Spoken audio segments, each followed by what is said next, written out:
In a modern enterprise software environment, thousands of developers write and commit code simultaneously. These separate data streams converge into a single, massive system.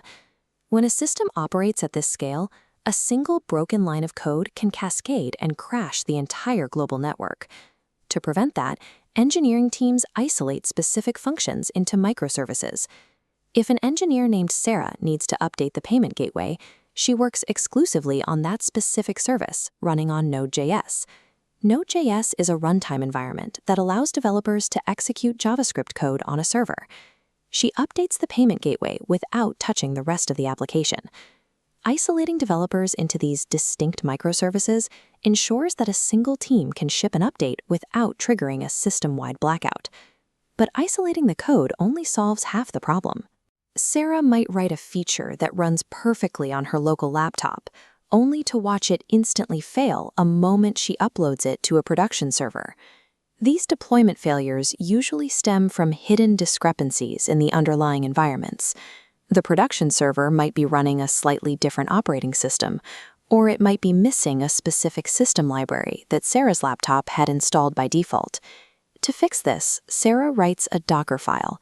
It is a strict recipe that bundles her exact code, the specific Node.js runtime, and all required system libraries into a single list of instructions.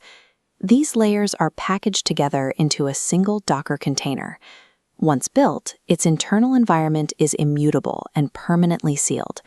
You can deploy it to a laptop, test server, or live production, and the internal state remains identical. Shipping standardized containers instead of raw code mathematically guarantees that the software behaves the exact same way on any machine. The environmental bugs are engineered completely out of existence. With the container defined, Sarah commits her code to a CI pipeline.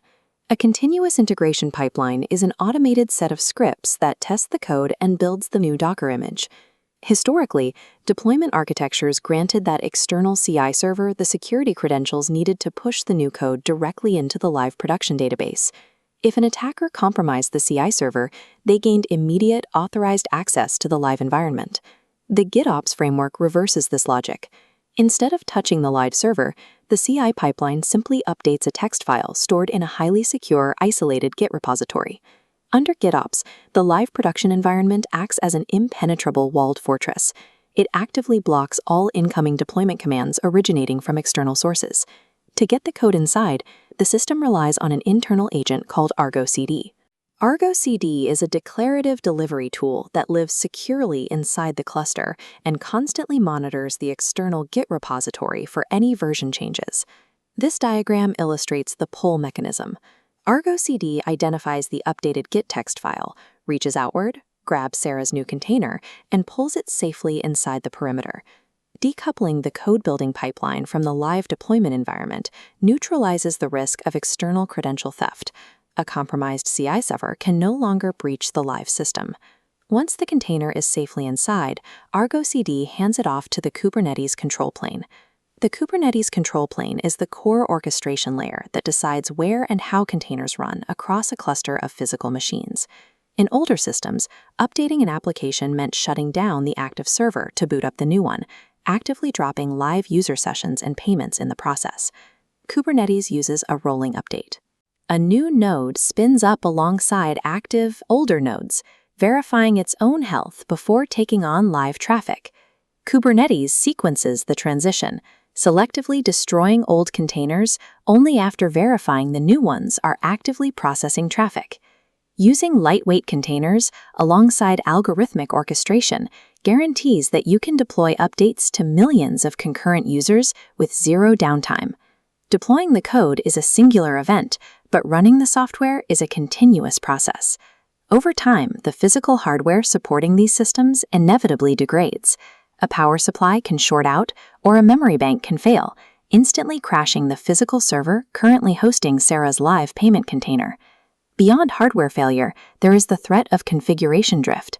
This happens when an operator logs into a server during a panic and manually alters settings, causing the live environment to deviate from the tested code.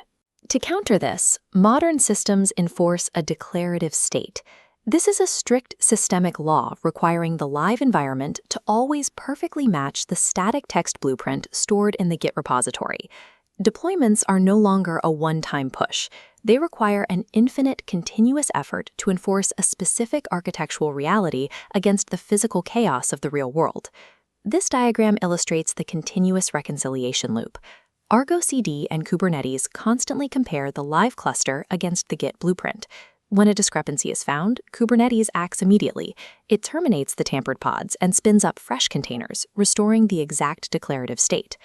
While Sarah only updated a single payment feature, this automated, self-healing loop executes thousands of times a day across the entire enterprise. Modern DevOps relies less on humans manually operating servers. Instead, teams engineer resilient, autonomous ecosystems governed entirely by version control. The chaos is managed through a strict sequence. Write the code, commit to version control, reconcile the state, and the orchestrator keeps it running.